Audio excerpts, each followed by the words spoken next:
என்றும் நான் செல்ல மாட்டேன். என் அன்பு என் சொந்த பந்தங்களே, உங்கள் வாழ்வை, உங்கள் சஞ்சலங்களை மாற்ற தகப்பன் விரும்புகிறார்.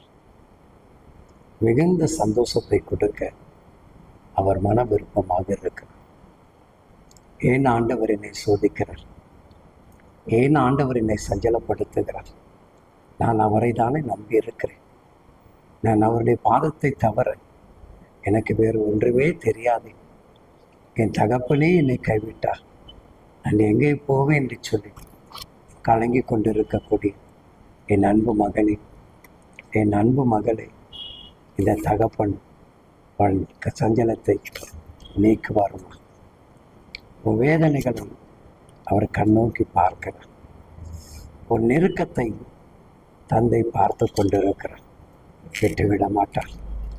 உன்னை வெட்கப்படுத்துகிற சூழ்நிலைக்கு உன்னை கொண்டு போய் விட்டுவிட மாட்டார். கவனித்து பாருங்கள். வசனங்கள் அழகாக நமக்கு சொல்லுகிறது. கேட்போமா? புலம்பல் 3ஆம் அதிகாரம் 32ஆம் வசனம்.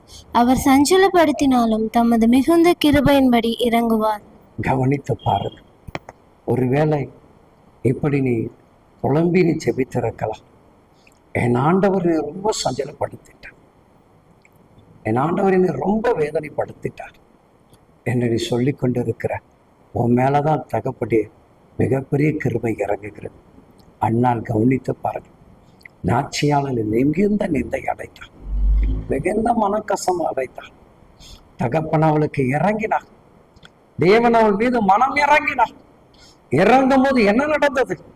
ஒரு பெரிய அற்புதம் நடந்தது. சகோதரன், என் சகோதரா, இன்றைக்கு ஒரு சஞ்சலத்தை பெரிய அற்புதமாக கர்த்தர் மாற்றி கொடுப்பார். கலங்காதே, பயப்படாதே.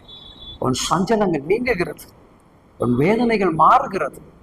இன்றைக்கு அண்ணாளுக்கு செய்த அற்புதத்தை போல உங்கள் ஒவ்வொருவருக்கும் தேவன் தம்முடைய மிகுந்த கிருபை இரக்கத்தின் நிமித்தமாக அவர் செய்து முடிப்பார். ஆமேன், ஆமேன்.